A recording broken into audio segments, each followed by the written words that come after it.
Hey, Joby, welcome to the show.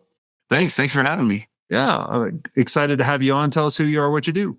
My name is Joaby Parker. I'm founder and CEO of Cover 3 Growth Partners out of Logan, Utah. We focus on food and CPG companies and helping them grow strategically and creatively as well. Awesome. And how'd you get involved in the agency space? Accidental agency owner? Yeah, well, no, it was purposeful. My very first job out of college was with Icon Health and Fitness. They're the owners of Nordic Track and Proform and Weider and Westlow. And I was in the marketing department there and got to work with lots of agencies, like literally hand in hand. And I just loved what they did. And so after a few years there, the senior designer at Icon, him and I left and started our first agency. Awesome. That's great. What was that like kind of going out on your own for the first couple of years? Like, when did you start feeling some momentum? I always say it's really funny because our very first client was a sod farm of everything. So that was our first client. And I'll never forget that. How do you market a sod farm? You know what? We did awesome. We actually branded the grass. The grass is greener on the sod farm. That's right. Yeah. So yeah, it was a sod farm called Chanshare. So we were just really, you don't want just any grass. You want, Chanshare sod. So the question of when did we get some momentum? It took a few years. I mean, we were young, really didn't even know what we were doing for a little while, but we did start to get some momentum. We ended up working for ChemDry, the carpet cleaning company, and helped to completely rebrand them. And soon after that, they were purchased by Home Depot. And so we got to work through an entire transition period with ChemDry franchisees all over the United States and helping them take advantage of the Home Depot partnership, and made them all these kits where they could go and stand outside on a Saturday morning in front of a Home Depot as people walked in and show them how the ChemDry process worked and everything. And it was great. Were you able to get Home Depot as a client from that? No Home Depot. That was an interesting company. I remember, so they were in Atlanta, right down the road from where I lived. And so we did work with them, and they're an interesting company. Like, their headquarters was very nonchalant. It was right across the street from one of their Home Depots.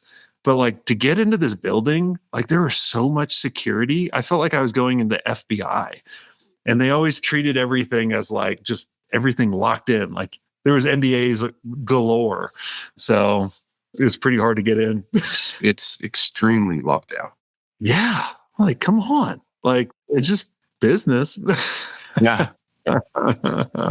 But they sure do not like their competition. I can tell you that.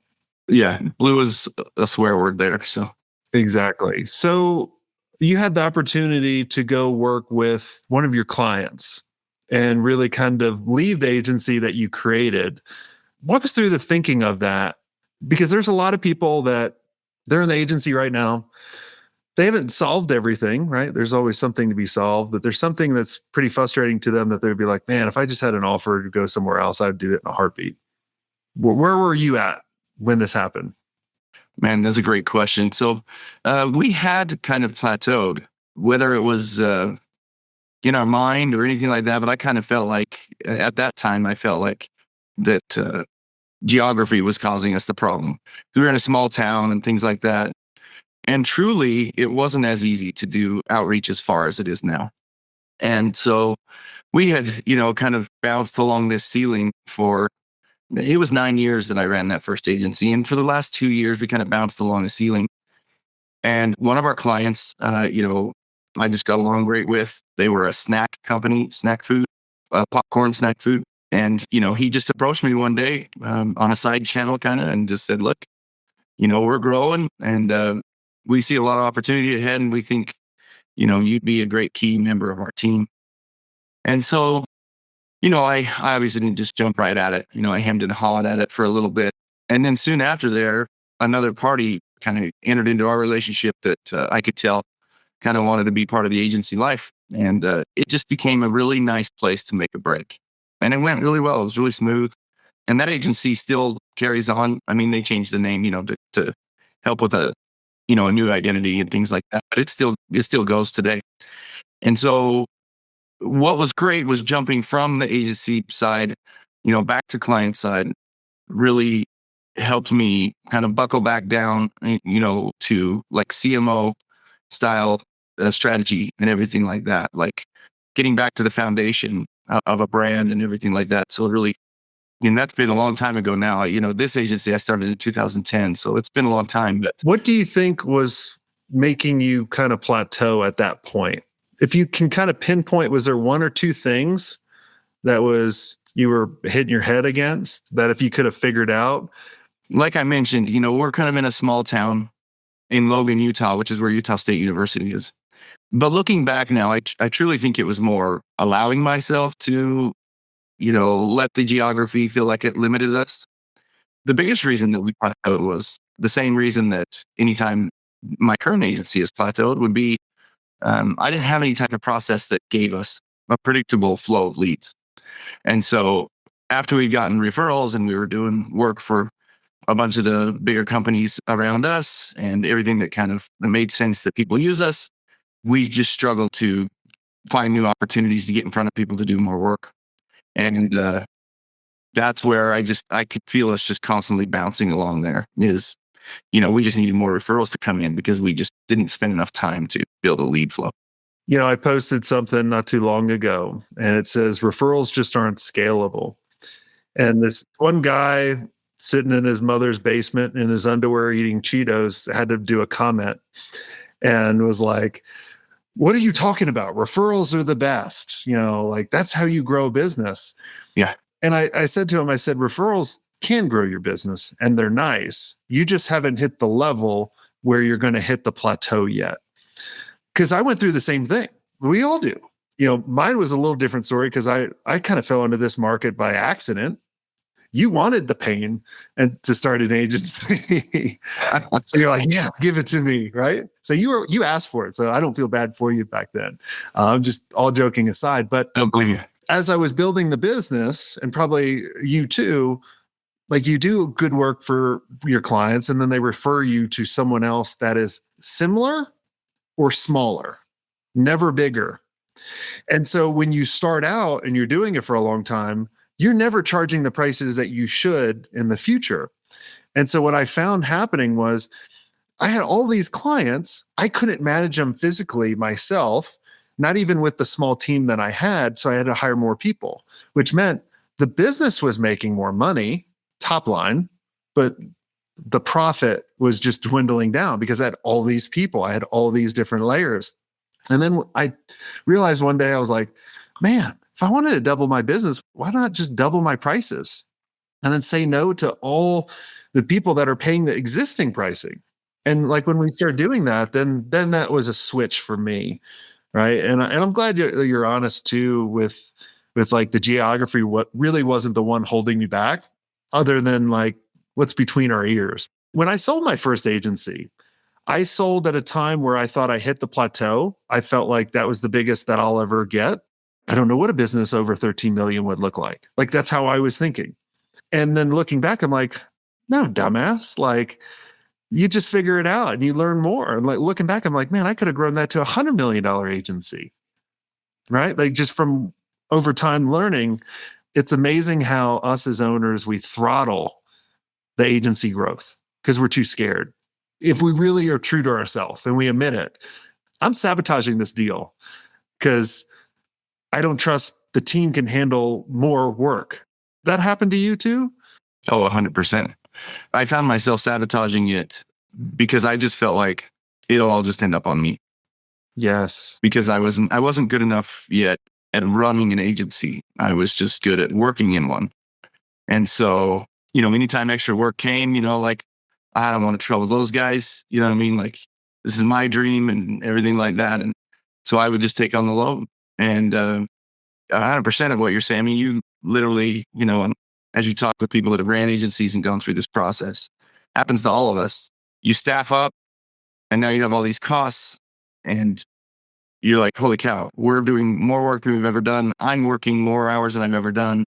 And I'm making way less money than before we staffed up. And so that ceiling plateau, the other reason when that client asked was I thought it was an opportunity to like take a break. I didn't necessarily know I was going to be taking a break, but it was definitely like, okay, I could just go I mean, forgive the term, but I could go be mindless and work for somebody else and do this Mhm. sleep instead of having to be a superstar every single day.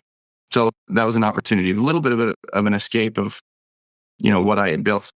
Yeah, it's a blessing and a curse Yeah. altogether, right? Like I just became a private pilot about a year ago. Oh, congrats. And one of my friend's kids is about to go to college and he wants to be an airline pilot.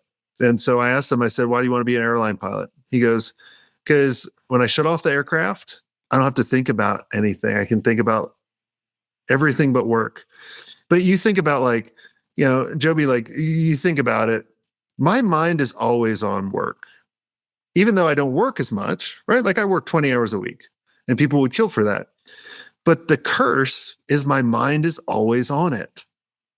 I'm always thinking, what can I do to help agencies? I remember this one member that said this, and what can we do to improve that? Like, my mind's always like subconsciously thinking of that, or like, what's the video I can create? I can never just shut off the airplane and then go think about something else. We had a good friend that was older than us, maybe a little bit more, not, I wouldn't say a mentor, but, like a couple that we looked up to and stuff. And that guy worked at a glass shop his entire life. And I was just like, how does he do that? With a racing mind like mine, I never could have done it. And at the same time, you're like, but how peaceful would that be? Just be like, I'm done. I go home, because my mind, just like yours, it's never going to turn off. But that's why we are where we are. That's And exactly right. it definitely doesn't mean that we're in a higher place than him, because he has found like the ultimate joy of life and peace with his family and everything. So I'm still working towards that. It's just at a much more frantic pace.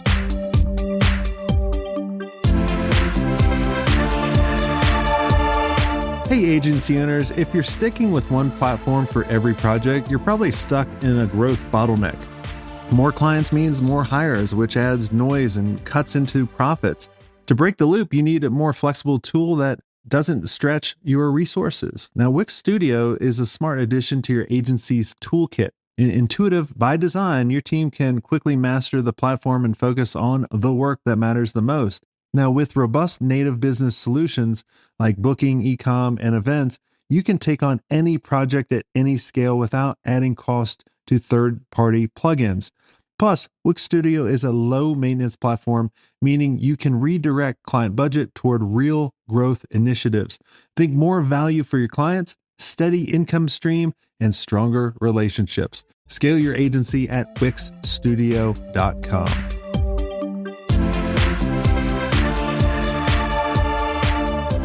Well, the one thing that I think is the solution to that challenge that we just talked about, and it took me many years to realize this. Do you think you're a good manager or a bad manager of people? I'm not talking about a leader. I'm talking about a manager. I would say for most of my career, I've been a bad manager of people. Even though I've been a football coach for over 20 years in high school. And on a football field, I'm an incredible manager. Like very successful, never had a losing season as a football coach or anything like that. I just don't know how to apply all those same principles as a business manager. And I can't make anybody do burpees. All right, let's drill into that a little Yeah. bit because I want people to think on this because I'm Yeah. a horrible manager as well. I'm glad you said that. I think anybody that owns an agency that's successful is going to be a bad manager if you're more the visionary type. Now, there could be partners, right? Oh, yeah. But the visionary ones coming up with ideas, because how I look at it is I'm like, you have to do it this way and it should be done yesterday. I don't have any patience. I explained it to you one time, you should get it. I just showed you how to fly the plane. Now you go fly the plane, right? Like that's a horrible manager. That's why I'm also not an instructor for flying either. I'd be like, yeah, just go take it off. Like just put the throttle in and figure it out. Versus what freed me up in my agency and freed me up in this agency is hiring people that can manage them themselves and being the leader, right? Like your football coach, what you've just put the right players, the great players in the right positions and they manage on the field. You give them leadership and direction, go to that fucking touchdown, get the ball, stop this. Here's the plays that we've already rehearsed. We prepared for this. And that's how I looked at when I got freedom in my agency in the businesses I've had. I started hiring people that could manage themselves, or I hired managers for the people that couldn't manage them themselves, because there's also those people too. So make decisions based on that. I will always back you up, either if it's a right or a wrong decision. We'll learn from it together. And that was the total freedom. If anybody thinks about that, and then they're like, then people go, well, I don't have the money to pay for them. Yeah, you do. Charge more. And in order to charge more, you got to narrow down your focus. Who can you help? Who can you help better? It's little baby steps that make the biggest differences over time. But that's what freed everything for me. Like, so hopefully this unlocks something. I appreciate you being honest. I'm glad you said, oh, I'm a pretty bad manager. Like if you said a good manager, I'm like, oh, how do I take this? I want to change focus a little bit. How did you get out of the day-to-day for the creative stuff? You were like me, rolling up your sleeves for everything and dealing with all the clients, and which is overwhelming too, right? Then you're focused on sales, then you're focused on delivery, and focused on sales and focused on delivery. What process that you did, or what, looking back, what worked for you to get out of it? Well, I would say that it ebbs and flows still, but it's definitely I'm very much out of the creative as compared to what I used to be. Most of the creative still needed to come across my desk in some way or another for most of the entire time of both agencies. Was that an ego thing, or people didn't have the capability to do it, or what? And frankly, people having the capability to do it is still sometimes a problem, because good ones are expensive, but they're worth it. You know what I mean? Like you said, I mean, if you can do good work, and I don't, the one thing, I have a business partner, he's a minority partner. And the one thing that we just over and over realized is that when I wasn't stuck running a mouse, we grew. When I could focus on our growth, then we grew. And as soon as I got behind under the hood, then our growth stagnated. And so, we just have been working constantly over the last 2 years. I shouldn't say that, 3 years, but the last year has been the most successful we've had in getting me out of it. But it's still a struggle for me to trust that the work will be at a level that I know that I can just, look at it and be like, nice, great job. You've thought of all the things. And that does come from, you got to get the right people, and finding those people that you feel you can trust. It can be hard. You creating a way for them to be successful, like meaning, like for example, you chatted with Darby a little bit, right? So Darby's been with us as an agency scale specialist for 4 years. Mhm.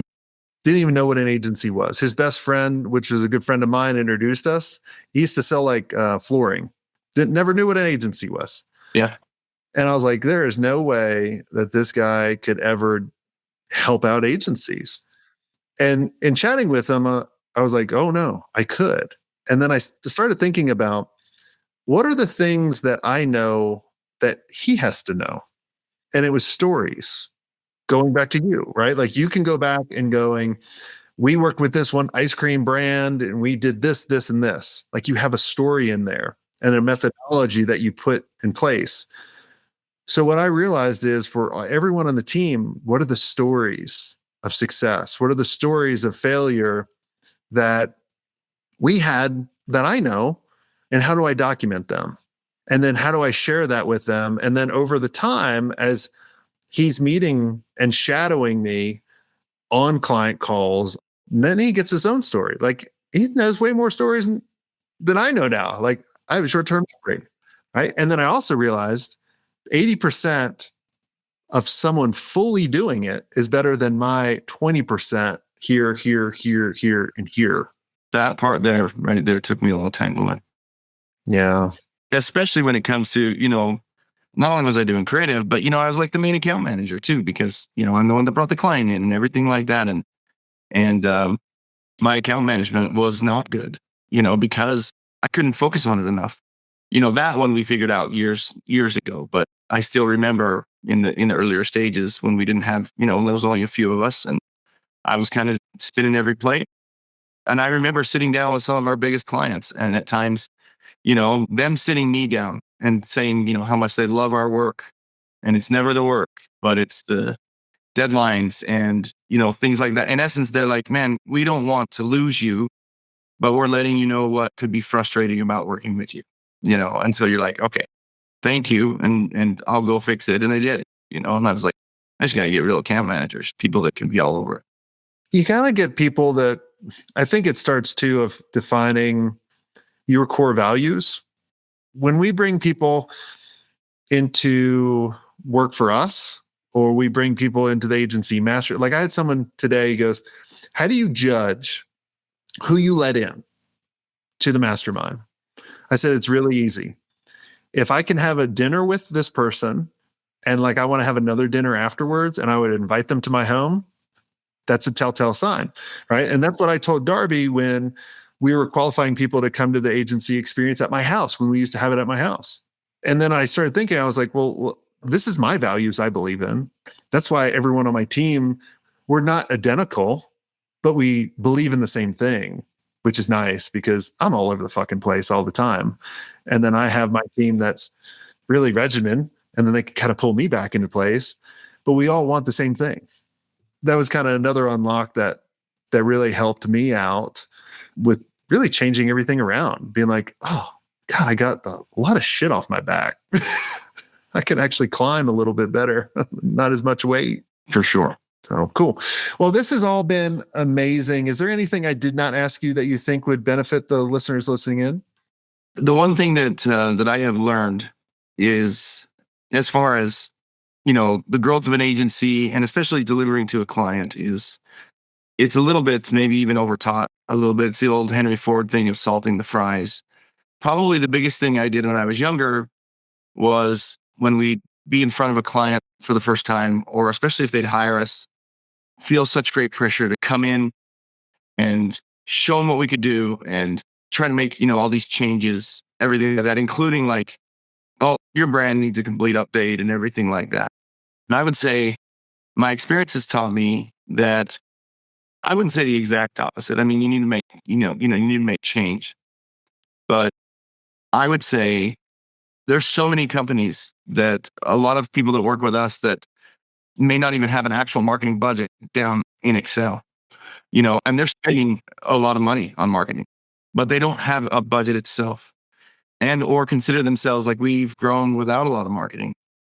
And I would say one of the greatest things that I've learned is to learn first. Like whenever we started with a client and things like that, is really dive into like what has made them successful and use that as your home base and build out from that. And so I think we need to do those things within our own agencies. Yeah, I love that. Well, thanks so much for, coming on the show. And if you guys really kind of feel like you're stuck in the grind and you're ready to kind of stop working your ass off and, stop playing the guessing game and you want to kind of escape that burnout, I'd love for you guys to go to agencymastery.io and check out our community, check out what we have to offer. And it just might be the thing that you need. I'll check it out for sure. I was talking to them, but you can check it out too. All right. Well, thanks so much, Joby, for coming on the show. And until next time, have a swank day.